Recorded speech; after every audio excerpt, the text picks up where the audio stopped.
bonjour à tous. Donc on est parti pour 1 heure sur le soudage. Donc soudage des métiers passion. Je voudrais d'abord poser une question à la salle. Pour vous, quand on évoque le soudage c'est quoi? Ça sert à quoi? Qu'est-ce qu'on fait avec? Non? Vous me laissez avec ma question? Bon, alors avant de commencer vraiment, je vais essayer d'apporter un début de réponse à cette question.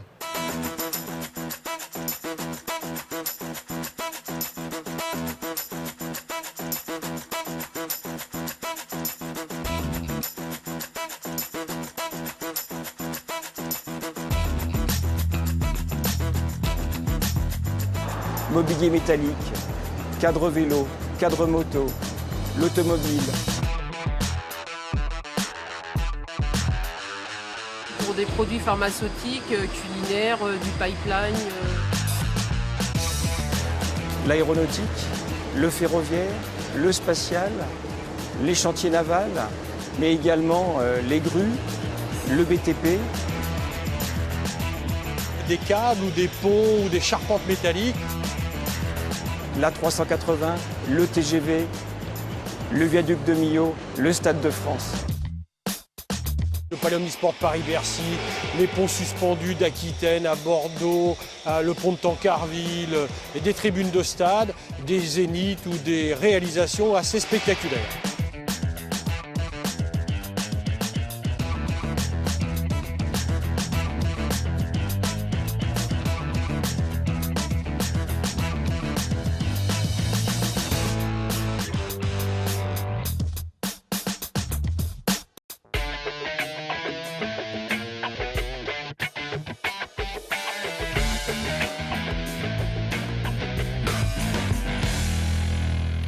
Voilà, donc un début de réponse du soudage, il y en a partout, absolument. Donc, avant de commencer et de rentrer un peu plus en détail sur les métiers du soudage et les formations qui y conduisent, je voudrais que nous nous présentions, nos différents intervenants d'aujourd'hui. Bon, je vais commencer par moi. Je suis Jean-Paul Bugot, je suis ingénieur conseil au CIMOP. Le CIMOP, c'est le syndicat des entreprises de technologie de production. Donc c'est la machine-outil, c'est la robotique et bien sûr le soudage. Éric? Je me présente, Éric Lambinet, je suis le directeur commercial de la société Kempi France. Nous sommes fabricants de matériel de soudage et donc on fait partie des constructeurs de matériel pour pouvoir faire tout ce que vous venez de voir. Donc Philippe Roguin, donc je travaille à l'Institut de soudure, qui est un centre technique où il y a environ 1000 personnes, et je suis directeur des études de l'école supérieure du soudage, donc qui forme des ingénieurs Bac+6, et de l'école d'adaptation aux professions du soudage, c'est des techniciens supérieurs Bac+3, licence productique. Bonjour à tous, Thomas Piès, donc ingénieur soudeur chez Ponticelli. Donc Ponticelli est une société qui travaille dans le domaine de la tuyauterie industrielle. Donc de nombreuses applications liées au soudage dans tous les domaines du nucléaire, de la chimie, du pétrole, de l'oil and gas. Voilà. Merci. Donc les différents orateurs reviendront en détail dans quelques minutes sur les différents métiers qui existent dans leurs entreprises. Mais auparavant, pour situer un peu le soudage, je voudrais vous donner, il n'y en aura pas beaucoup, mais quelques chiffres. En France, il y a environ 70 000 soudeurs, opérateurs soudeurs. C'est quand même un métier qui est important, parce que 70 000 personnes réparties sur le territoire, ça en fait quand même un nombre conséquent dans chacun des départements. Et il y a, en plus de ces 70 000 opérateurs soudeurs, 100 000 emplois qui y sont rattachés directement, soit par la production de matériel de soudage, soit par les systèmes de contrôle, d'inspection, soit par la production de consommables, c'est-à-dire les baguettes, les différents systèmes que l'on trouve, des gens qui sont en amont de la production, dans les services méthodes, donc qui définissent quel type de soudage, quel type de machine employer. Donc c'est quand même, en France, 170 000 personnes qui sont de près ou de loin liées au métier du soudage. Au niveau de l'Europe, l'Europe des 27, on a bien sûr des chiffres qui sont plus importants. 850 000 soudeurs, c'est une estimation qui a été faite, qui date d'un an maintenant. 850 000 soudeurs et 2 millions de personnes qui travaillent de façon indirecte dans les métiers liés au soudage. Donc, encore une fois, une profession très importante, et vous l'avez vu dans les quelques commentaires qui ont accompagné le film, on le retrouve absolument partout, que ce soit dans la construction de ponts, de viaducs, que ce soit dans la construction d'automobiles, de motos, de vélos, de mobilier métallique, partout où il y a du métal, partout il y a du soudage. En termes de chiffre d'affaires, ça n'a pas grand sens, mais la France produit quand même environ 350 millions d'euros de matériel de soudage. L'Europe, à peu près 8 milliards. Et les consommables, c'est-à-dire les baguettes, tous les systèmes qui est vraiment la soudure que l'on voit physiquement, c'est en France 1,5 milliard d'euros et 4 milliards au niveau européen. Donc ce métier, ces métiers, on va maintenant les développer. Donc on a un utilisateur avec la société Ponticelli. Je propose que ce soit lui qui commence à vous expliquer quel métier on trouve dans son entreprise. Oui, alors beaucoup de métiers. Donc la société Ponticelli, juste pour situer, a quand même été créée en 1921. Donc 90 ans d'histoire.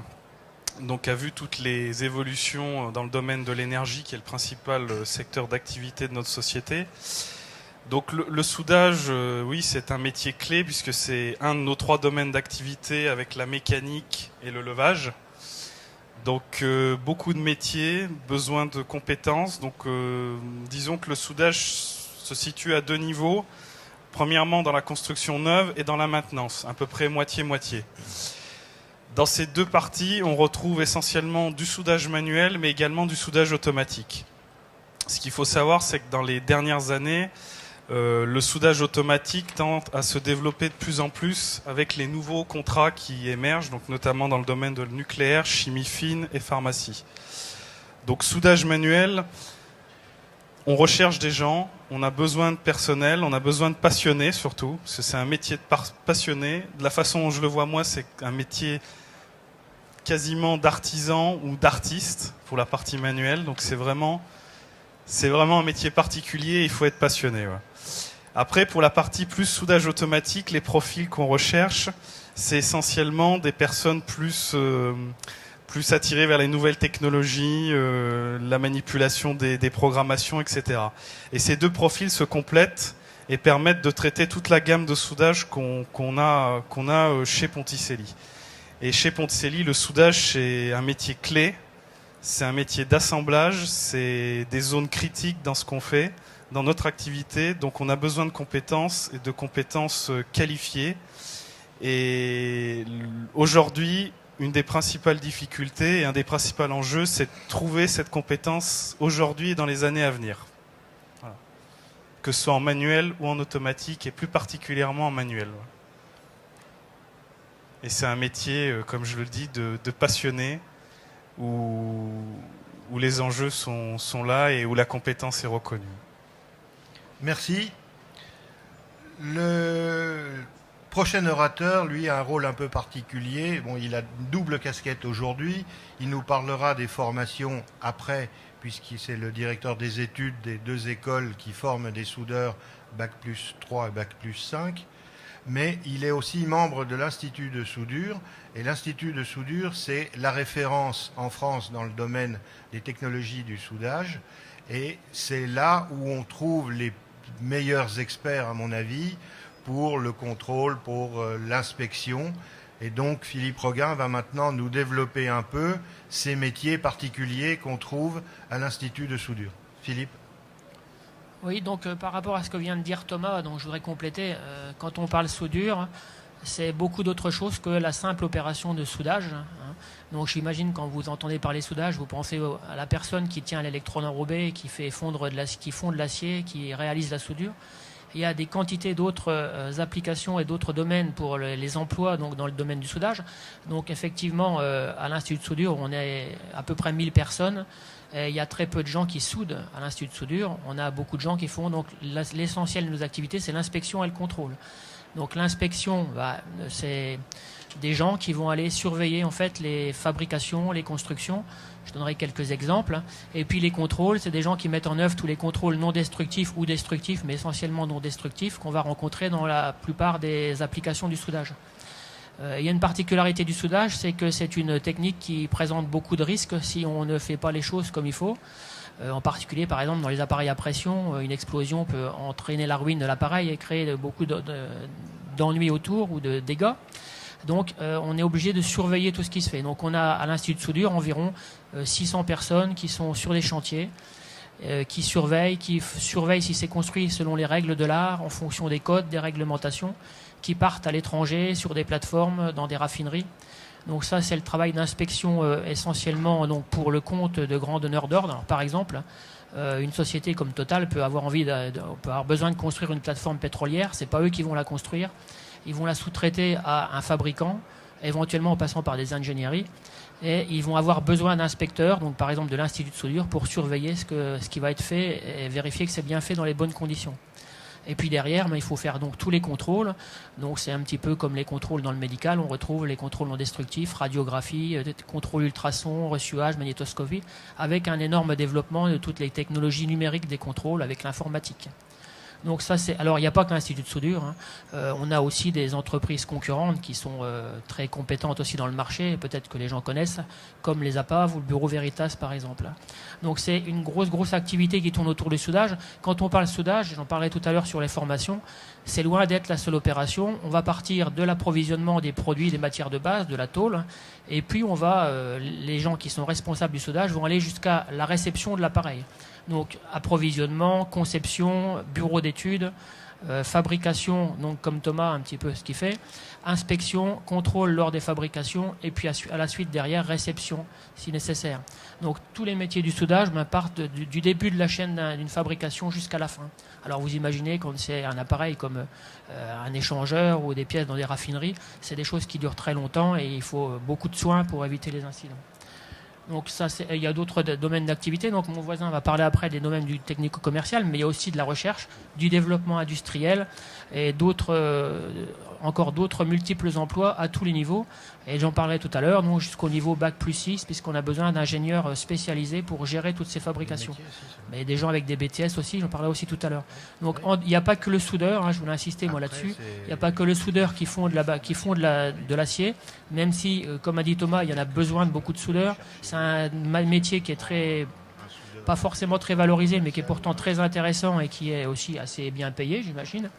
Mais il y a aussi tous les métiers de l'encadrement qui tournent autour et qui assurent pour ceux qui ont une formation 100% d'emploi à quelques jours, à quelques semaines maximum après la sortie de l'école.